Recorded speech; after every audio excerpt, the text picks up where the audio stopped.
है guys what's up. मैं महबूब खान। कैसे हैं आप लोग? उम्मीद करता हूँ आप लोग बहुत अच्छे होंगे। दोस्तों, दिमाग में बहुत दिनों से एक कन्फ्यूज़न था, तो सोचा कि एक कन्फ्यूज़न मैं आप लोगों को भी शेयर करूँ।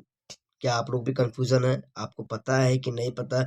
मुझे तो पता भी है और नहीं भी पता है, क्योंकि मैं खुद कन्फ्यूज़ हूँ। कन्फ्यूज़ यूँ हूँ कि बहुत दिनों से टीम में, यानी हिट मशीन खेसारी भैया की टीम में विवेक सिंह भैया नहीं दिख रहे हैं। तो यही लग रहा है कि शायद टीम में नहीं है।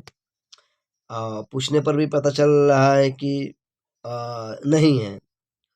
तो बहुत सोचने वाली बात है कि इतने अच्छे इंसान जो कि खेसारी भैया का टीम में नहीं है। 100 में से 70% यही लग रहा है कि विवेक सिंह भैया खेसारी भैया का टीम में नहीं है, क्योंकि वो दिखाई नहीं दे रहे, कहीं नहीं दिखाई दे रहे। अब जाके मैंने विवेक सिंह भैया का पोस्ट देखा है, उनका एक वीडियो देखा है।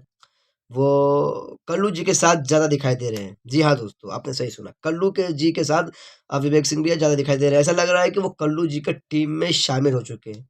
हो सकता है ये 100 में से 80% है कि वो शामिल हो गए, 20% नहीं है।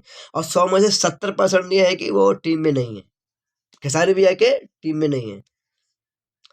तो अब वो इतने विवेक भैया जब थे टीम में, तो इतना बड़ा-बड़ा प्रोजेक्ट, हाई लेवल का, बॉलीवुड का प्रोजेक्ट विवेक भैया लाकर खेसारी भैया को देते थे, ये सच बात है। लेकिन अब टीम में है नहीं, तो अब इनको बड़ा प्रोजेक्ट, बॉलीवुड वाला प्रोजेक्ट तो मिल ही नहीं पाएगा। अब वो डायरेक्ट अरविंद अकेला कल्लू को लाकर देंगे, क्योंकि जब वो उनके टीम में शामिल हो गए। बट टीम में क्या है, क्या बात विवाद है, कुछ समझ में नहीं आ रहा है। अगर आप लोगों को पता है तो प्लीज़ आप लोग कमेंट्स में बताएँ। मुझे तो फिलहाल इसके बारे में नहीं पता है। बहुत अच्छे, मैं जहाँ तक जानता हूँ विवेक सिंह भैया बहुत अच्छे इंसान हैं, और खेसारी भैया भी बहुत ही अच्छे इंसान हैं। तो अचानक में ऐसा वाद विवाद क्या हुआ कि वो टीम में नहीं है, क्यों नहीं है? अगर आप लोगों को पता है तो आप लोग कमेंट्स में बताएँ, ठीक है?